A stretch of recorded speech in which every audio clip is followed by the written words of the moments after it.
With another week comes another episode of The Mandalorian, this time featuring a return to Nevarro, everyone's favourite volcanic backwater. This episode featured a whole lot of what makes The Mandalorian so great, world building. We love The Mandalorian because of how well it fleshes out the Star Wars universe, especially the gritty outskirts of the galaxy. That region, the Outer Rim territories, was pretty much the Wild West of the Star Wars universe, and as we saw in the most recent episode, it was beholden to no one. The everyday folk of the Rim rejected both the Republic and the Empire, and in this video, we're going to be taking a look at why.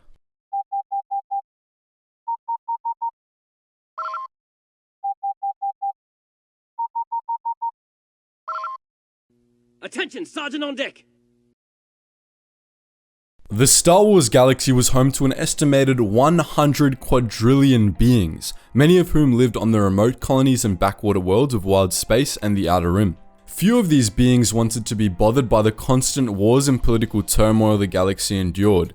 Some had even come to the Rim in the first place because they wanted to get away from the chaos. Many of them couldn't care less about the Republic, the Empire, or the New Republic. They saw galactic governments as nuisances and nothing more, and they just wanted to live their lives. Much of the time, these governments were content to leave the Rim worlds alone in turn, but this wasn't always the case. The Republic, Empire, and New Republic all tried to expand their influence out into the Rim, and every time they were met with resentment and distrust. This was for good reason. The people of the Outer Rim didn't just dislike galactic governments on principle, those governments had simply failed the Rim time and time again, and those who lived on the frontier had learned not to expect anything different from them the hard way. For most of the Galactic Republic's history, the Outer Rim was a distant unknown, a lawless region of raiders and malcontents. For millennia, the Tyon cluster was the Republic's only foothold in the Rim, and even there the locals hated the government,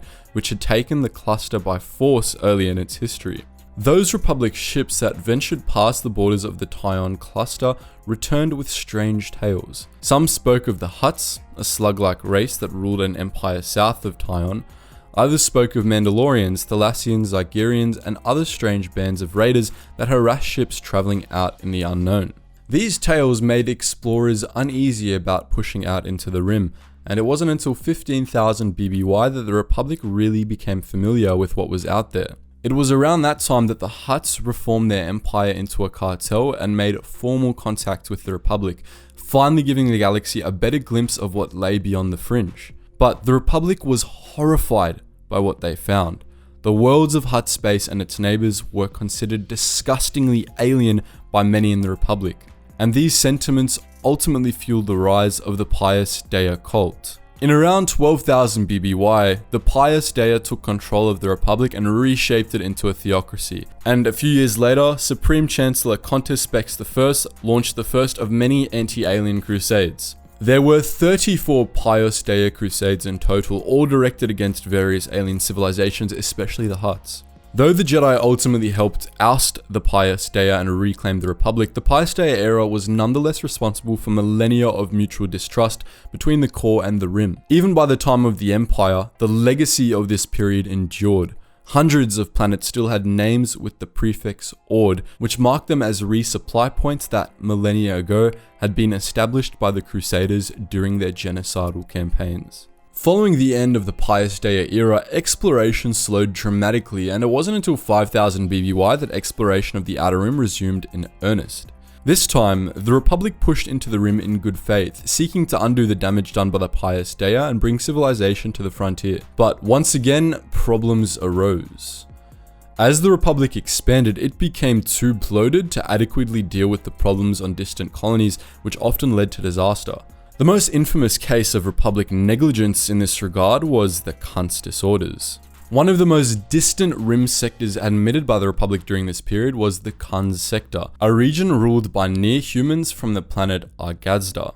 The Argazdans were religious fanatics not unlike the Pius Dea, and so, when the Republic became busy with the old Sith Wars, they declared independence from the Republic, rebranding themselves the Argazdan Redoubt. The Argazdans then proceeded to use Republic equipment to build a small empire, brutally subjugating nearby worlds like Lord and enslaving their populations. The Republic just didn't have the resources to deal with the Argazdan redoubt, and so for centuries, the whole galaxy could do nothing but watch as the Argazdans went around committing genocide. It took 300 years for the Republic to do anything about it, and by that point, entire species had been destroyed by the Argazdans. That was just one example of the Republic's expansion into the Outer Rim backfiring. By and large, the more the Republic explored the Rim, the more ineffective the Senate became, and in 1100 BBY, this caused the Republic to implode. For the next century, a period dubbed the Republic Dark Age, civilization retreated to small pockets around major hyperspace lanes, while the new Sith ran roughshod over virtually the entire galaxy. When the Republic reformed following the end of that era, it pledged to once more bring civilization to the Rim, but this time the Rim was getting pretty skeptical about those kinds of promises. Under the Republic, Empire, and New Republic alike, the galactic government repeatedly tried to push out into the Rim, only to fail miserably. Over the course of the Republic Golden Age, the Republic sponsored thousands of Outer Rim colonies, only for Senate corruption and the lack of a centralized military to leave those colonies vulnerable to piracy. The Empire began its rule with the reconquest of the Rim, a campaign to expand into the Outer Rim by force, but the Imperial presence in the Outer Rim quickly became a joke, as local governors were almost all corrupt and ineffective. The New Republic also tried to police the Outer Rim, but this time the Rim wholeheartedly rejected them, knowing that it probably wasn't bound to end well.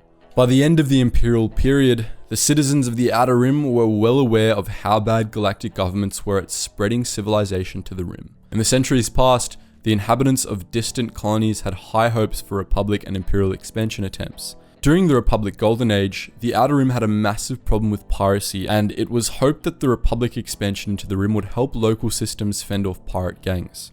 But the Republic failed miserably at clearing out the pirates, forcing systems to instead turn to the Trade Federation and other megacorporations for protection. When the Empire came along, many Rimworlders again became hopeful, as the Empire promised to bring its military might to bear against pirates and outlaws.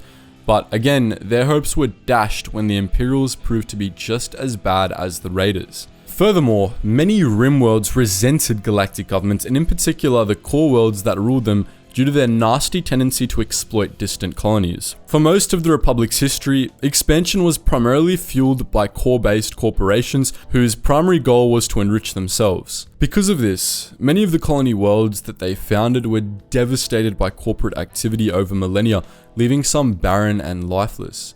Many Rimworlders bitterly claim that the core only cared about the Rim when it came to their profit margins, and for the most part, they weren't wrong. As a result, the average citizen of the Outer Rim disliked galactic government at best and hated it at worst. It was this resentment that largely fueled the rise of the Confederacy of Independent Systems in the lead up to the Clone Wars. Alto Stratus, the leader of one Outer Rim separatist faction, summed up why the Rim hated the government pretty well in a speech he gave before the start of the Battle of Jabim. For 3,000 years we were loyal to the Republic, but did they send aid during the Brainrot Plague? Did they react when the Trandoshans invaded? Where was the Republic when Lithian pirates killed your parents and mine? The Republic ignored our cries for help until they learned that beneath all the mud, our planet has a heart of ore. Now they want to control the ore, to prevent us from profiting from trade with the Confederacy of Independent Systems. It's easy to see why some Rimworlders got so angry about such things. For thousands of years, they'd been left to fend for themselves, except for when the core wanted something from them. And even then, the core tended to make problems worse instead of better.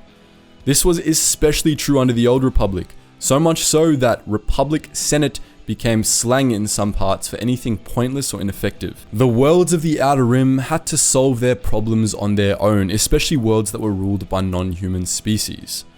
And that's why the Outer Rim generally resented the galactic government. But what do you think? Would you like to hear more about this topic? Let us know your thoughts on this and the most recent episode of The Mandalorian in the comment section below. And just before you go guys, make sure you check out all those links in the description below, including our Patreon for exclusive content, our main Geetsly's Discord where you can chat to myself and other Star Wars fans, our Geetsly's Gaming Network where you can play games with other Star Wars fans, and our Relax Shack music channel where you can listen to the music we use in these videos unobstructed there.